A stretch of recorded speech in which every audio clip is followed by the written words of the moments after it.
Well, to discuss what's happening on the border in more detail, I'm very pleased now to be joined on the line by Piotr Buras. He's the head of the Warsaw office at the European Council on Foreign Relations. Thanks for your time today on France 24, sir. And first of all, it does seem the situation is getting more serious on the border. Poland now talking about an armed escalation. What do you fear might happen?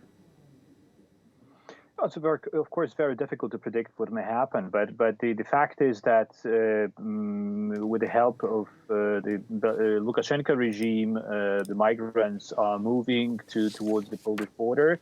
They have, as you have shown, already arrived at the border. There are hundreds, if not thousands, of people waiting there, and they are trapped. They are trapped between the Polish border guard, which is preventing them from entering the Polish territory for good reasons, but they have on the other side the Belarusian border guard, which is preventing them from moving back to Minsk or leaving the border zone. So the tensions are on the rise, and of course, I'm afraid of a further escalation in the upcoming days.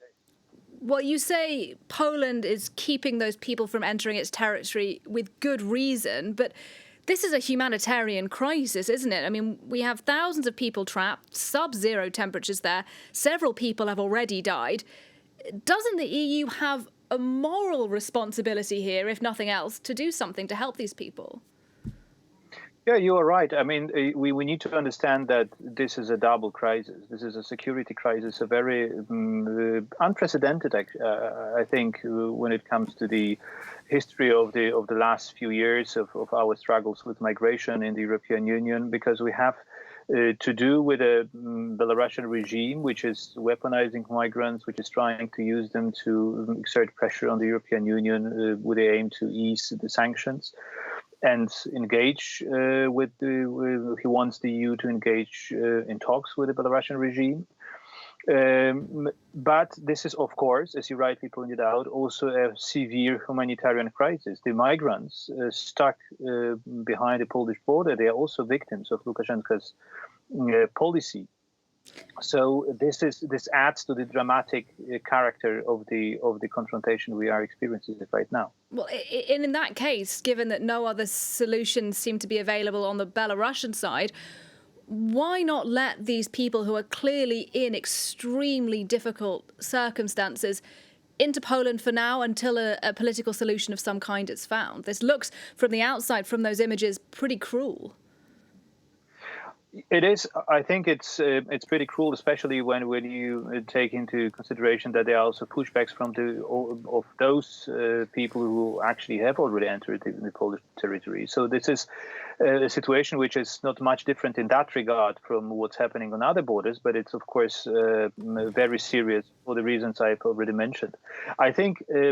We of course we need a European solution to that, and I'm very critical about the Polish government denying not the right but the need of Frontex being also present in the border zone, and basically preventing a further Europeanization of the crisis. Because I think we need a very comprehensive solution. We need, of course, some action on the ground, but it's not enough to say that the migrants should be let in, because of course that will be further exploited by the Lukashenko, who would bring new thousands of migrants on the same way. We need to have a solution which would include also very tough sanctions against Belarus, which would include very tough talks with those governments and countries where Lukashenko brings the migrants from. They are not naturally in Belarus. They bring them from Iraq, from Turkey, from Jordan. So we need to stop this migration flow to Belarus. But forgive me, would sanctions on Belarus actually achieve that? I mean, is that the European Union's best option right now? I mean, there has been some suggestion that what the EU needs to do is to negotiate a deal, perhaps with Belarus, perhaps with some of these other countries like Turkey, as you say, where people are coming from, to try and keep those refugees and migrants where they are. Isn't that a better option than sanctions? Yeah, this is what I said. I think we need both. Of course we need to negotiate with the countries you mentioned, and I mentioned too, and we need to impose sanctions of the airlines who help Belarus in transporting the migrants from the Middle East to Minsk. But we also need a massive response in forms of sanctions going beyond what is currently negotiated or discussed at the level of the EU. It is we need to hit Belarus economically by stopping the transit of Belarusian goods via Poland to the European Union, because this language which Lukashenko would understand. It is not enough to hit just the people smugglers, what is currently being discussed. Just finally, viewers may remember that a few years ago the European Union negotiated a rather controversial deal with Turkey that would keep Syrian refugees in Turkey to try and stop them heading across the border into the European Union. Is there any possibility of a kind of comprehensive deal like that with Belarus?